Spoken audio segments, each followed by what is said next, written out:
여러분 안녕하세요. 반갑습니다. 오늘은 10월 11일 수요 성경 공부 시간입니다. 지난 시간에 이어서 계속해서 출애굽기 34장 3번의 문제 3번 한번 보도록 하겠습니다. 자, 여호와 하나님께서 나는 질투의 하나님임이라 말씀하시면서 그 땅의 주민과 언약을 세우지 말라고 하신 이유는 무엇입니까? 라는 질문을 이제 하고 있습니다. 지난 시간에도 말씀을 드렸지만 그 땅의 주민과 언약을 하지 말라고 하신 가장 큰 이유는 뭐냐 하면은요. 12절에 34장 12절에 보니까 너는 스스로 삼가 내가 들어가는 땅의 주민과 언약을 세우지 말라. 그것이 너희에게 뭐가 된다? 올무가 될까 한다는 거예요. 이 언약이라고 하는 것은요. 이제 아무래도 이스라엘 백성들이 처음 그 가나안 지역에 들어가니까 그곳에 이미 살고 있는 족속들과 함께 우리 평화롭게 지내자. 뭐 이런 여러 가지 약속을 할 수 있잖아요. 그냥 언약을 세우고 있고, 너네는 우리를 침범하지 못하고, 우리는 또 우리를 뭐 이렇게 서로의 언약, 어떤 평화의 언약, 조약 같은 거를 이제 지킬 수 있는 문제 아닙니까? 그런데 지키지 말라는 거예요. 왜냐하면 그것이 오히려 너희에게 올무가 된다는 거예요. 왜 올무가 되냐면요. 그 언약 때문에 하나님과의 언약을 온전히 지키지 못하는 올무가 될 수 있다는 거예요. 가장 큰 이유가 뭐라고 했습니까? 지난 시간에 말씀을 드렸죠. 그들은 이미 그 가나안 7족속들이 섬기는 우상들이 굉장히 많았어요. 진짜 우상들이 진짜 다양한 우상들이 많이 있었고요.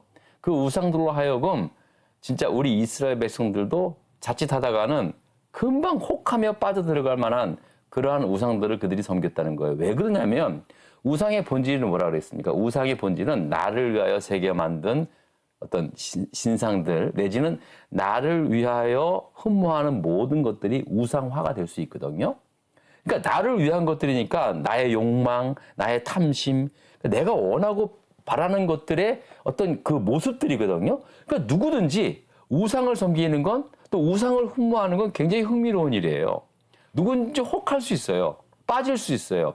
특히 그 당시에 가나안 족속들이 섬겼던 그 우상들의 아주 그 제사 행위는 굉장히 음란한 문화였어요. 근데 인간이 이 음란이라고 하는 것에 대해서는 진짜 누구나 이게 빠져들기 쉬운 죄악들 아닙니까? 그러니까 이들과 함부로 그 어떤 평화 조약을 하다 보면은 모든 조약 하다 보면 조약 속에 뭐 너네 딸들을 우리 며느리도 삼을 수 있고 우리 아들들을 너네 사위로 삼을 수 있고 뭐 그런 조약도 할 수 있을 거 아니에요. 그러다 보면 이스라엘 백성들이 오직 살아계신 하나님을 섬기는 그 믿음마저도 너네들이 얻은 며느리로 인해서 이스라엘 백성들이 섬기고 이스라엘 백성들의 그 믿음, 유일하게 하나님, 유일신, 오직 여호와를 섬기는 하나님을 믿는 그 믿음이 완전히 무너질 수 있다는 사실이에요. 결국은 이스라엘 백성들이 이제 왕정 시대 때 결국은 우상으로 인해서 망하지 않습니까? 결국은 그렇게 돼요. 왜냐하면요, 우상을 섬기는 일이야말로 내가 바라고 원하는 것들이 인간의 속성, 인간의 어떤 내면에서 일어나고 있는 어떤 탐식과 탐욕의 그 본성이 바로 우상이기 때문에 인간은 누구나 다 그렇게 빠져들 수밖에 없다라는 거예요. 그래서 절대로 언약을 하지 말라. 왜냐하면 그 언약이 결국은 올무가 될 것이다. 그러면 그냥 적대적으로 싸우냐? 그건 아니죠. 오히려 하나님과의 언약을 온전히 지킴으로 말미암아 하나님이 이스라엘 백성들을 보호하시고 또 그들이 이스라엘 백성들이 섬기는 하나님이야말로 진짜 참된 하나님이라 하나님은 이걸 보여주기 위해서 한 건데 아니 너희들 그렇게 가나안 땅에서 잘 먹고 잘 살려고 그렇게 인도하는 건 아니거든요. 하나님께서 지난 시간에도 말씀을 했지만 왜 택하셨어요? 그 택한 이스라엘 백성들로 하여금 하나님이 되신 것을 알게 하기 위해서 이스라엘 백성들을 택한 거지. 이스라엘 백성들이 남보다 더 잘 살고 잘 먹고 편안하게 살고 그러기 위해서 택한 건 아니라고 말씀을 드렸지 않습니까? 그러니까는 이스라엘 백성들에게 강조하고 또 강조하게 된 겁니다. 자, 그래서 오늘 3번 아까 질문을 보니까 여호와 하나님께서는 나는 질투하시는 하나님이시다라고 그렇게 말씀을 했지 않습니까? 예? 예. 그러니까 여러분 이게 하나님께서 그만큼 질투하실 정도로 우상을 섬기는 일은 용서하지 않는다는 사실이었어요. 여러분 질투라는 말이 하나님께 어울리는 말입니까? 하나님한테 질투라는 말은 어울리는 게 아니에요. 그죠? 사람은 질투하잖아요. 근데 하나님이 질투하신다? 이건 사실은 하나님한테 어울리는 말이 아니에요. 하나님은 의로우시고 정의로우시고 거룩하시고 영화로우시고 또 심판하시고 진노하신 하나님, 이게 다 하나님한테는 적용이 되는 말씀인데 질투하는 하나님? 이건 왠지 안 어울려요. 그럼에도 불구하고 하나님은 질투하는 하나님이라고 말씀했어요. 어떤 면에서? 나 외에 다른 신을 섬기는 일에 대해서는요, 난 질투하는 하나님이라는 거예요. 여러분 이 말씀 속에 두 가지의 진실이 담겨져 있습니다. 그만큼 우상을 섬기는 일에 있어서는 하나님이 진노하신다는 거예요. 결코 용납하지 않는다는 하나님의 어떤 그런 단호함이 담겨져 있고요. 또 하나는 뭡니까? 내가 질투할 만큼, 세상에 하나님이 질투할 만큼 이스라엘 백성들을 사랑하고 있다는 사실입니다. 여러분 잊어서는 안 됩니다. 여러분 우리도 마찬가지예요. 하나님이 우리를 질투하실 만큼 사랑하고 있다는 사실을 여러분 꼭 잊지 마시기 바랍니다. 네. 자, 그래서 오늘 이제 3번 마무리하고요. 자, 이제 4번의 질문을 좀 이제 하도록 하겠습니다. 자, 오늘 4번입니다. 여호와 하나님께서 허락하신 그 땅에 들어가서 구별하여 지켜야 할 것들은 무엇입니까? 라는 그런 질문입니다. 자, 그러니까 자, 보세요. 그 땅에 들어가면은 이제 이스라엘 백성들이 어떻게 무엇을 지키면서 살아가야 할 것인가를 18절서부터 34장 18절서부터 24절까지 쭉 나열하고 있습니다. 제가 거기서 이제 요약해서 말씀을 드릴게요. 첫 번째는 무교절을 지키라는 거예요. 무교절.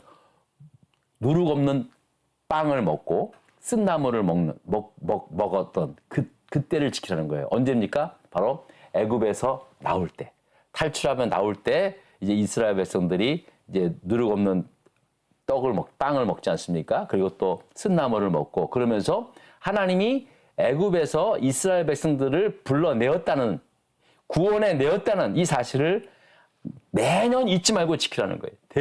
세세토록 지키라는 거예요. 지금도 이스라엘 백성 지키지 않습니까? 응? 네, 마찬가지입니다, 여러분. 여러분, 저나 여러분들도 마찬가지예요. 우리는 주일 예배를 드리는데 주일 예배의 본질은 이겁니다. 나 같은 죄인을 살리신 하나님의 은혜에 놀라운 그 은혜에 감격하며 드리는 것. 예? 그들은, 이스라엘 백성들은 1년에 한 번씩은 지키라는데 우리는 매주 주일을 통해서 나를 위하여 십자가에 죽으시고 부활하신 그날, 주일 첫날 그 새벽 이른 아침, 그날을 주일로 지키는 우리의 그 믿음의 삶을 이렇게 좀 한번 비교해서 한번 보세요. 지켜야 할 것은 반드시 지켜야 하는 게 바로 이겁니다. 자, 무교절을 지키라는 거예요. 자, 그 다음에 또 두 번째로는 모든 첫 태생은 하나님 것이니까 모든 가축의 처음 난 수컷은 다 하나님께 드리는 거예요. 뭐 소나 양 다 하나님께 드리라는 겁니다. 자, 근데 번제로, 그러니까 제물로 드리는 거예요. 자, 그런데 그 말씀을 보면 나귀의 첫 새끼랑 그 다음에 사람은요, 사람의 첫 아들은 대신해서, 아들을 그냥 드릴 수 없지 않습니까? 그래서 그 아들을 대신해서 양을 대속물로 드릴 수 있고요. 또 나귀도 나귀 대신 양을 드릴 수 있다라고 그렇게 말씀을 하고 있습니다. 여러분 굉장히 흥미롭지 않습니까? 예? 나귀와 장자는 대속물로 드리라? 사람이야 당연히 그럴 수 있잖아요. 그죠? 근데 나귀를 양으로 대신해서 드릴 수 있다는 것이 굉장히 흥미로웠어요. 자, 그만큼 나귀가 귀한 동물이었다는 사실입니다. 참고로 여러분들 잘 아시다시피 성경에 보면은 나귀가 이제 말을 하는 사건이 일어납니다. 발람이라는 선지자가 돈에 매수돼 가지고 이스라엘 백성을 저주하러 이제 가지 않습니까? 그때 나귀가 이제 하나님께서 나귀의 입술을 통해 나귀를 통하여 발람에게 말을 하고 있는 그런 장면들이 나옵니다. 그래서 나귀를 통해서 책망을 하지 않습니까?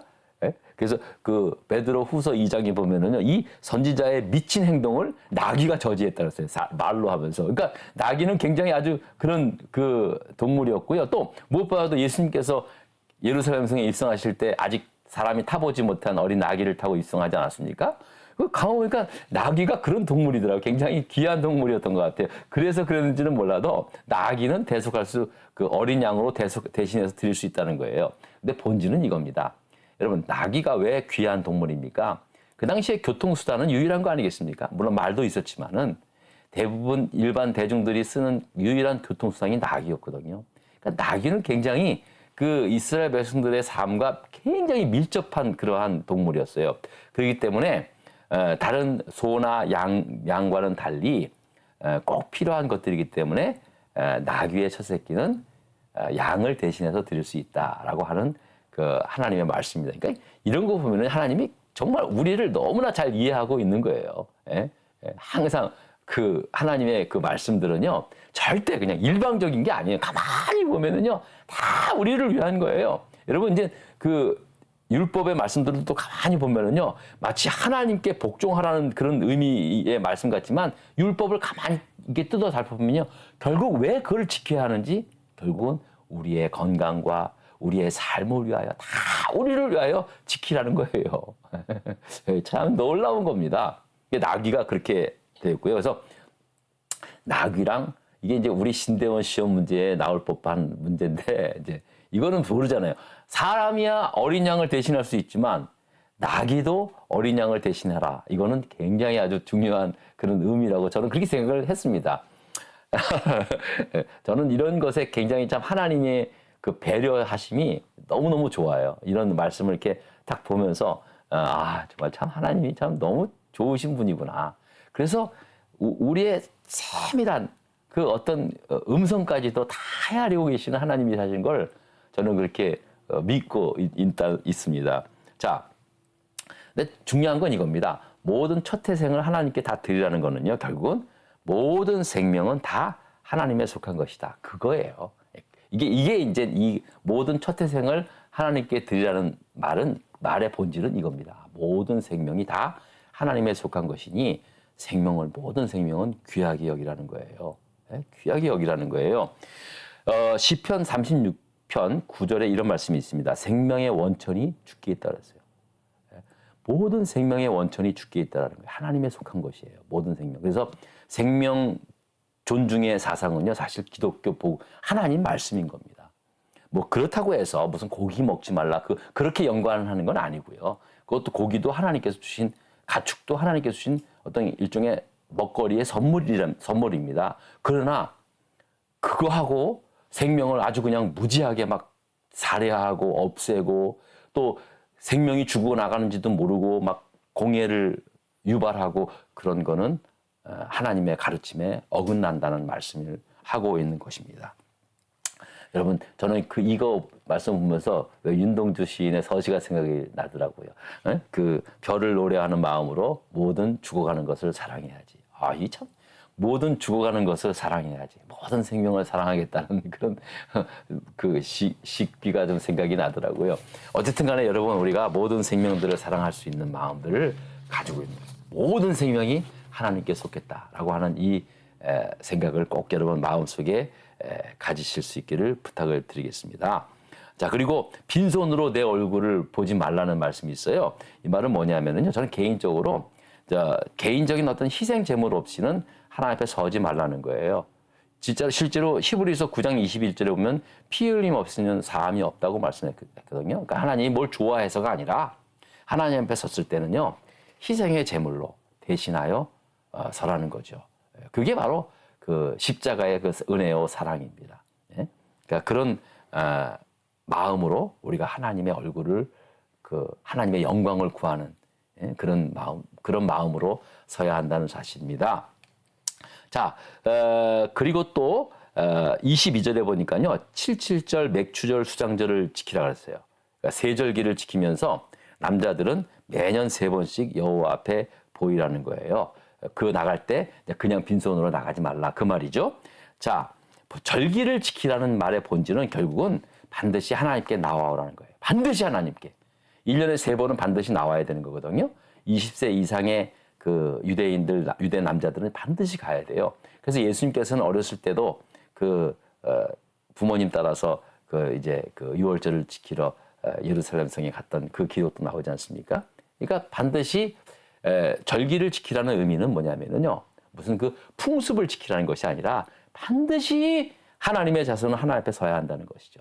그거를 말씀하고 있는 것입니다. 자, 그리고 마지막 5번입니다. 출애굽기 5번, 34장 5번. 저는 이 질문이 저한테는 가장 흥미로웠고 또 가장 기도와 바라는 그러한 것이었는데 한번 볼까요?